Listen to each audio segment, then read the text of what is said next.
സന്തോഷം സന്തോഷം, വല്ലാത്ത സന്തോഷം. ആ സന്തോഷം ഹൃദയത്തിൽ നിന്ന് അണപൊട്ടി ഒഴുകുകയാണ്. നിങ്ങളോടുകൂടി പങ്കുവച്ചില്ലെങ്കിൽ എനിക്കൊരു സമാധാനം കിട്ടത്തില്ല. ഇശാ നമസ്കാരം കഴിഞ്ഞ് റൂമിലേക്ക് വരുമ്പോഴേ എൻ്റെ വാട്സപ്പിൽ വീഡിയോ കോൾ റിങ് ചെയ്യാണ്. 1-2 ആക്ടിവിറ്റീസുകളുള്ളതുകൊണ്ട് കോൾ എടുക്കാൻ പറ്റിയില്ല. കുറച്ച് കഴിഞ്ഞ് കോൾ അറ്റൻഡ് ചെയ്തപ്പോഴേ മറുതലക്കൽ നിലമ്പൂരുകാരനായി സുഭാഷാണ്. അദ്ദേഹത്തിന്റെ മടിയിൽ അദ്ദേഹത്തിന്റെ 2 ആൺകുട്ടികൾ ഇരിപ്പുണ്ട്. അദ്ദേഹം ഇങ്ങനെ നമ്മുടെ വീഡിയോ കാണുന്നുണ്ട്.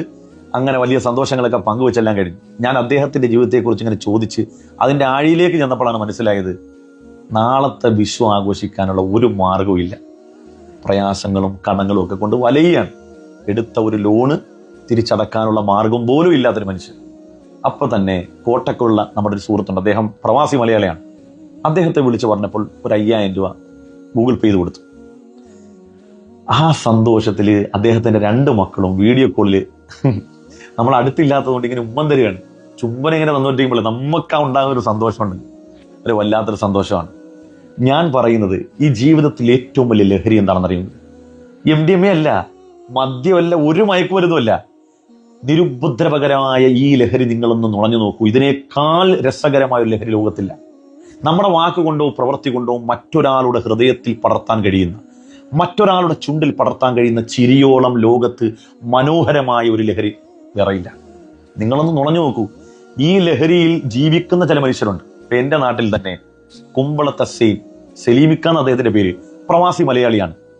എല്ലാ റമദാനിലും 30 ദിവസം എന്റെ നാട്ടിലെ ജാതി മത ഭേദമന്യേ മുഴുവൻ മനുഷ്യർക്കും ഇക്കാലമത്രയും, എന്റെ നാട്ടില് ഭൂരിപക്ഷം മുസ്ലിമീങ്ങളാണെങ്കിലും 1000-ലധികം സഹോദര സമുദായത്തിൽപ്പെട്ടവരുണ്ട്.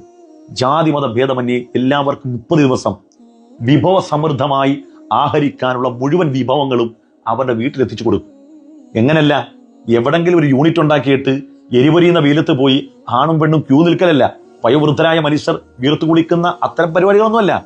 അവനവന്റെ വീട്ടിലേക്ക്, അബ്ദുറഹ്മാന്റെയും അമ്മിണി ചേച്ചിയുടെയും ത്രേസ്യമ്മയുടെയൊക്കെ വീടിന്റെ ഉമ്മറപ്പടിയിലേക്ക് അങ്ങോട്ട് കൊണ്ട് എത്തിച്ചു കൊടുക്കും.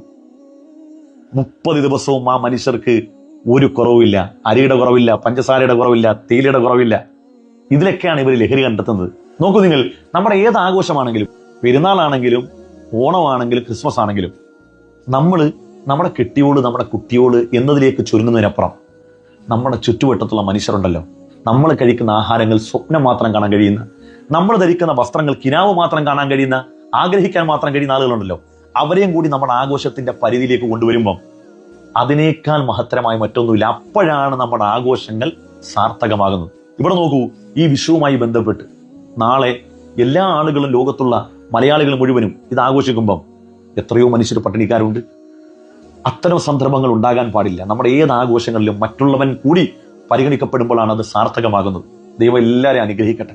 അതുകൊണ്ട് ഇന്ന് ഈ വീഡിയോ കാണുന്ന ആളുകൾ ആരെങ്കിലും ചുറ്റുവട്ടത്ത്, അത് മുസ്ലിം ആകട്ടെ അല്ലാത്തവരാകട്ടെ, നമ്മുടെ സഹോദരങ്ങൾ ആരെങ്കിലും പട്ടിണി കിടപ്പുണ്ടെങ്കിൽ, അവർക്ക് സന്തോഷിക്കാനുള്ള ഒരു വഴിയില്ലെങ്കിൽ അതിനുള്ള മാർഗം നമ്മൾ കണ്ടെത്തുക. നമ്മളെല്ലാം പടച്ചവന്റെ സൃഷ്ടികളാണ്. നമ്മൾ അള്ളാന്റെ സ്വഭാവം സ്വീകരിക്കണം. അള്ളാഹു റഹ്മാനാണല്ലോ. വഴിപ്പെട്ടവർക്കും വഴിപ്പെടാത്തവർക്കും, നമ്മുടെ ആശയമുള്ളവനും ആശയമില്ലാത്തവനും അവൻ ഈ ദുനിയാവ് ഗുണം ചെയ്യുന്നുണ്ടല്ലോ, നമ്മളും അതുപോലെ ഗുണം ചെയ്തു കൊടുക്കുക. അള്ളാഹു നമ്മളെയൊക്കെ സഹായിക്കും.